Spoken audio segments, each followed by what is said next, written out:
Like one of the most critical downs of this game here for Detroit Lions defense, and Aaron Glenn needs an answer. Third down, four-man rush. Purdy in some trouble. Escapes, looking for the first down. He's got it and more. Brock Purdy with the legs inside the 30. Key scramble. Greg Olsen calling it right there. Key third down. Purdy magic. Purdy magic. It is real. Brock Purdy goes 20 of 31, 267 yards, the long of 51, of course, to Brandon Ayuk. He had the one interception in the first half, which was, give Aiden Hutchinson credit. Deflected that pass. But, Brock Purdy was erratic in the first half. There was no doubt about it. You can't say it. He's had two uneven first halves. Hell, the 49ers have had two uneven first halves. Think about what they've done in these playoffs. In both games in the playoffs, in the first half, they scored a grand total of 14 points. Now, you can't play Kansas City and, you end up at the half with 7 points. You're going to lose that football game. You got to score more. You got to get back to the Niners that are humming and starting fast. But score 7 in back-to-back first halves. Well, in the second half yesterday, you scored 27. In the second half last week, you scored 17. So you scored 44 second-half points. So all the narratives about Shanahan not only being able to come back, Purdy not being able to lead a team with a comeback. Oh, what are you going to do when you play from behind? Show us that all that front runner talk that we heard in the regular season. That's dead. That's dead. This team has proven over the last 2 weeks they ain't no front runners.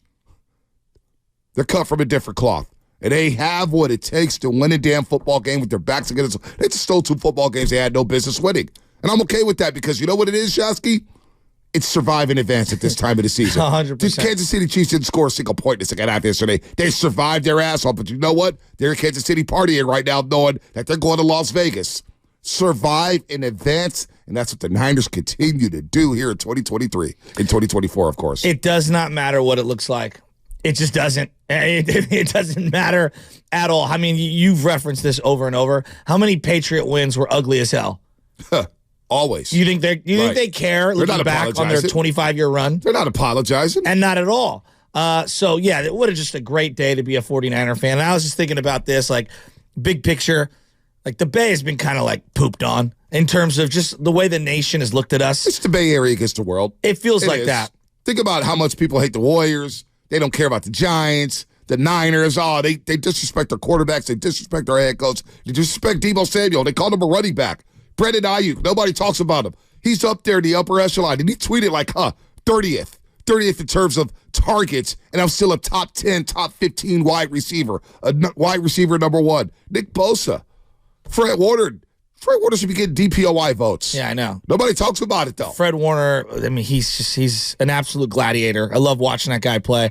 They got real lucky, though, P, that it took them 3.5 quarters to realize Ambry Thomas is on the field. Oh, Detroit? Yeah, I can't believe it. Well, no. They threw it at Ambry Thomas on 4th and 2. Yes. Reynolds just dropped it. He just flat out dropped it, and it flipped the football game. Ambry celebrated like he was the one who broke it up. Well, I thought he did, right? And then I go back home and watch it. He had nothing to do with it. Because that was coming into our end zone. Yes. And I thought, okay, Ambry Thomas made a big play. Wow, Ambry Thomas makes a big play. I'll go back home and watch it. And that's why we could disagree on the decision to go for it on 4th and 2 for Dan Campbell. But after watching that goes, not only did he make the right decision, he called the right play. Well, clearly Big not. Johnson. Well, Reynolds just flat out dropped it. And Ambry Thomas. Now, some people are going, when he got hurt, Ambry Thomas got hurt on the flea flicker, by the way. I thought Jameson Williams was going to come down with that. I don't know if that was a drop or not. He had him. I thought Goff missed a couple over the top throws. The Reynolds throw on the I flea thought he missed flicker? a couple. Or not the flea flicker. What was that? The quarterback throwback. Yes, the quarterback throwback. He missed him. It was a duck. Quack, quack, quack, quack, quack. Craig Olsen was talking about it on broadcast. Like, I don't know what happened here. Maybe the ball just slipped out of him. Maybe he didn't get the laces or whatnot. But he had him over the top. I thought when every time this guy hurt Shasky, I go, who the hell are going to play? Please no Isaiah Oliver. They brought in Logan Ryan instead. We didn't see 26. We saw 33. Today's not the day. Boy, the amount of money we're investing in the D-tackle situation, and then you look at the back end of this defense and the safety play, it's a shock that they're in the Super Bowl. Because this defense is nowhere near, and everyone wanted to blame Steve Wilkes. Personnel-wise, right. You're not as good as you were last year. Right. Like, you're missing Al Shair. I'm sorry, he's better than Oren Burks. So much better. Right? It's not even a comparison. You're missing Hufanga. Well, is he not better than whatever Jair Brown and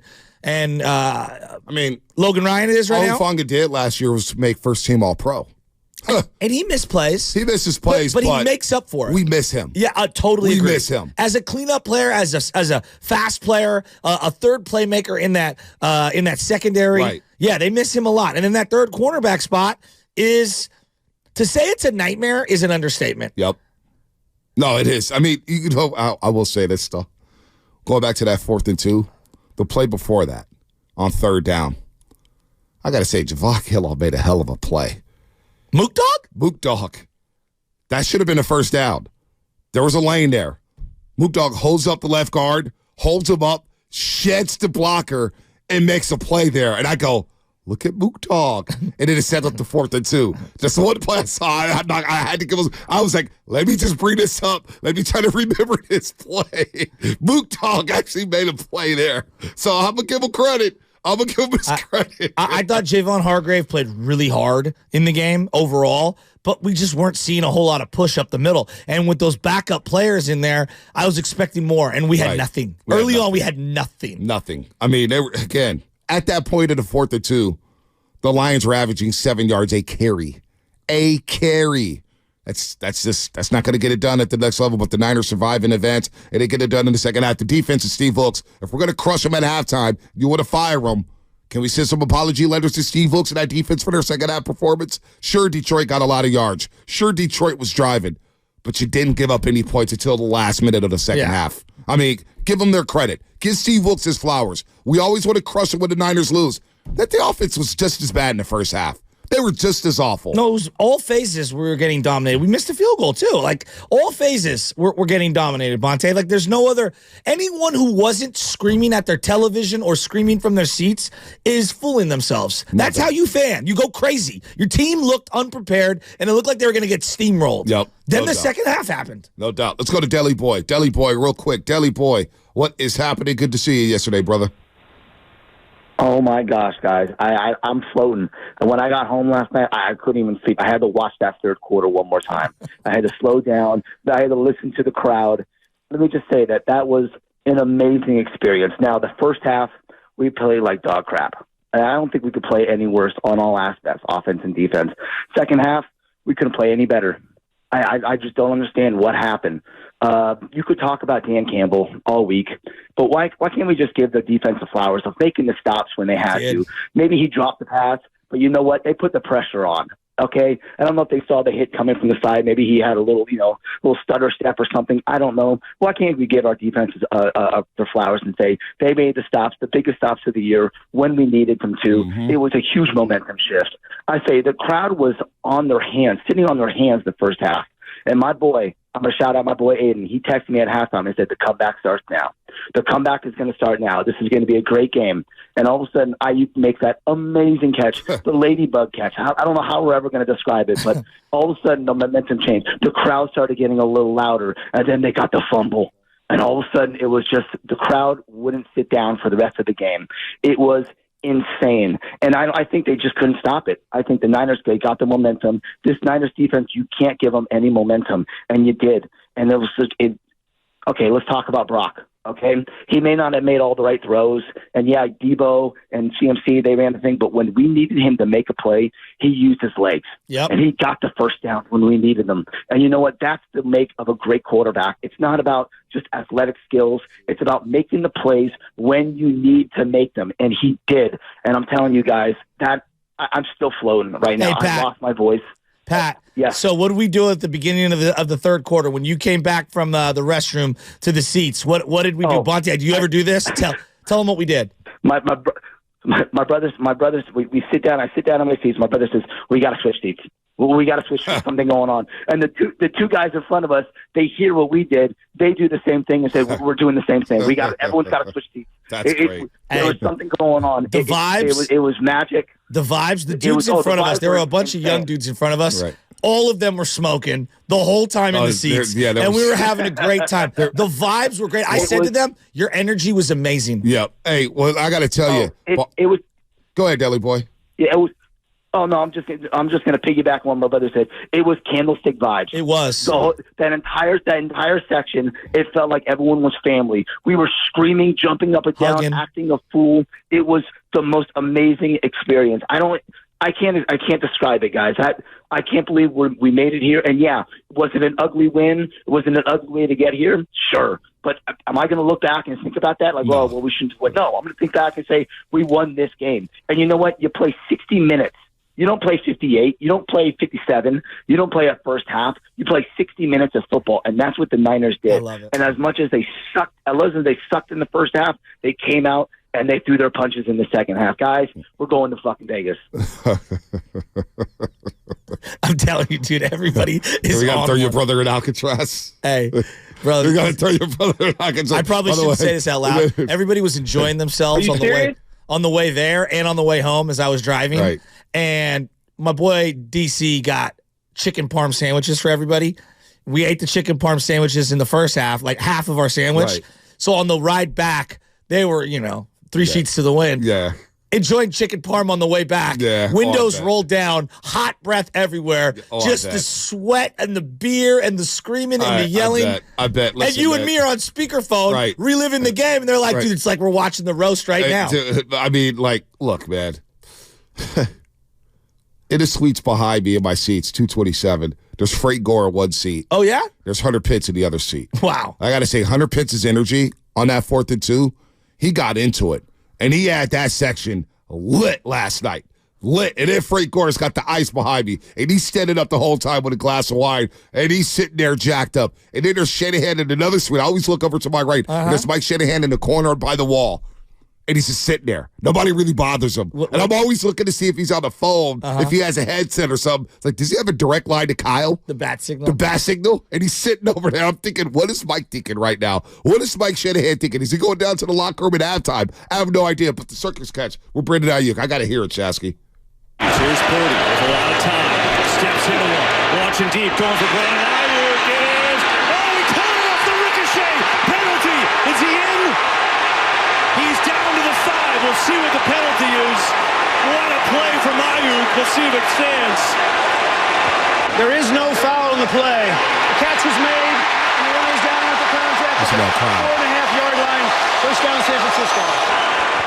And then here's Shanahan on the Ayuk circus catch. Brock makes the right read, but then he launches it, and BA just did a hell of a job going up for it. So it wasn't going to be a pick, and then he came down with the catch, which was huge. I was never able to see whether he was down or not. They said he was, so it's great we punched it in later. We thought if we could get it going and make it a game on both sides, it would be a matter of time before we could score some points. But the way their offense was going, their defense was doing a couple things to get us off the field. But once BA made that play, it kind of unlocked it with such an explosive and kind of unlocked the whole team, because right after getting that turnover that I believe Gipp forced, that was huge. And right after that, you could feel the whole momentum with our players on our sideline in the stadium kind of flip, and you felt it was on after that. It was that moment, Shasky, when Ayuk made that play. And I just thought, you know what? We're not going to lose this game. They're not going to lose. That was that. It wasn't the 4th and 2 because the Niners would have to go down and do their thing. And in 4th and 2, I was just like, oh my God, they dodged a bullet. That could have been the game. They dodged the bullets. Reynolds drops it, and he dropped another big one later in the football game. But that play with Ayuk, when he made that play, and the crowd's just losing their minds. And you look around, and all the Lions fans are kind of sitting down thinking, oh no, here we go again. And I was like, oh my gosh, there's magic in the air. They're going to do this. They're going to do this. And the Avalanche, they score. Lions get the ball. They fumble on the first play of their next possession. I couldn't Niners believe tie it. the When I football game texted up. the group thread, I go, Goff is going to throw a pick. And they fumbled. And they fumbled on the first play. They fumbled on I the couldn't first believe play. it. And Goff, as good as he was at times He got yesterday. routed late. He missed Laporta. Yep. Remember he missed Laporta on that corner Laporte- route? In the first Laporta's special. Laporta's, I mean, he's, oh He's my special. gosh. They got so many studs on that Lions team, it's not even funny. I was watching them warm up a little bit before the game. They're a big team. Penei Sewell. So I don't know if you noticed this. Niners are running out of tunnel as they're getting introduced. Defense is getting introduced yesterday. And there's Anzalone. And there's the other Rodriguez. Yeah. And they're standing there kind of looking at the Niners like trying to intimidate them. And there's a couple other guys. And then Penei Sewell's kind of off to the side. And he's mugging the Niners. And I'm like, damn, Detroit, they want the smoke. Yeah, they do. And it came down 4 plays later. 4 plays, a minute 42 into the football game. And it was like, oh, yeah, they're here. They want the smoke. They're ready to roll. Penei Sewell for the Detroit Lions. I know we're going to get back to the calls in a second. He has a chance to be one of the meanest, nastiest right tackles we ever seen in pro football history. That dude pulls.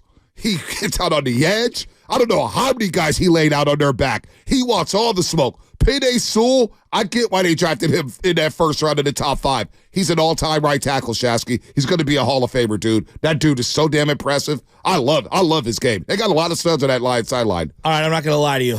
As you were going on that ramble there, which was brilliant. Ramble? I am so exhausted. It finally hit me. I'm now where you were like an hour and a half ago. Oh, I can't I'm locked and believe loaded. the emotions of that game. Like, I am exhausted. I'm locked and loaded. No, you don't need to be exhausted. I you need gotta the pick fans to call in today and uplift me. Hey, go get some coffee. Go get a break. I just got my second win. I just got my second win, Pip. I prayed during the break. The longer I version. prayed during the break. Give it to me. I prayed. Now, I know a lot of people are going to think. I love that. I sent that photo out. I know. Oh, man, that's staged, man. He did it for the clicks and whatever. And it just has her phone out. And she, sometimes she just watches me during the game. And she's like, you're a legit psychopath. Well, you are. In the second quarter, this lady was standing up. She was standing up, so I didn't want to kick her chair. But the Niners gave up like a third. They gave up the third 18 to Amon-Ra St. Brown. I kicked the hell out of the chair. I was ready to throw a chair. I was ready to walk out the stadium. I was in a very, very dark place at halftime. Like, you have no idea. I'm having a meltdown. Oh, yeah. I wasn't no meltdown. It was something inside of me was just thinking, why did I fall in love with sports? And I just closed my eyes. I put my head down. And then I finally just crossed my hands. I was like, you know what? I'm just going to pray. I don't know. Maybe this works. Maybe it doesn't. I have no idea. Well, Father Mike at St. Brennan's would love to have you come, and he'll dip a little, holy water on the top of your forehead, and you can be blessed. By the way, that thread, did you see how many people started sending their photos of them praying? Yeah, I loved it. In the first half. I couldn't believe it. That's why I wore the rosary beads today. That's why I wore them today. I swear, These are from my dad from the Vatican. Honestly, I was just thinking, I was like, all right, I'm not going to think about the show tomorrow. I'm not going to think about it if we lose. This guy's so capped. I said, no, I swear to God. At halftime, I said, I can't think about that stuff. I can't because the Belichick and the Cousins and the quarterback. I said, this is going to be insane. We're going to fight. We're going to yell at each other at the top of our lungs. This guy choking and this guy choking. The amount of legacy drives and legacy moments in that game per Bonte Hill was just unbelievable. It might have broke the sound barrier for the amount of legacy moments. There was a lot of legacy moments in the game. Somewhere Steinmetz was like, yep. Mm-hmm. Started early with Lamar's legacy second half. Not looking good for his future. Whoa, Zay Flowers. Thank you very much, Zay Flowers. What was the more 1 in a million play? The Ayuk catch or the punch out at the half-inch yard line? Or how about Lamar getting his pass batted and him catching it for a first down? I couldn't believe that. I couldn't believe that. Oh, man. Let's go to, man. Who are we going to go to? I am so exhausted after that game. I feel like I ran a marathon.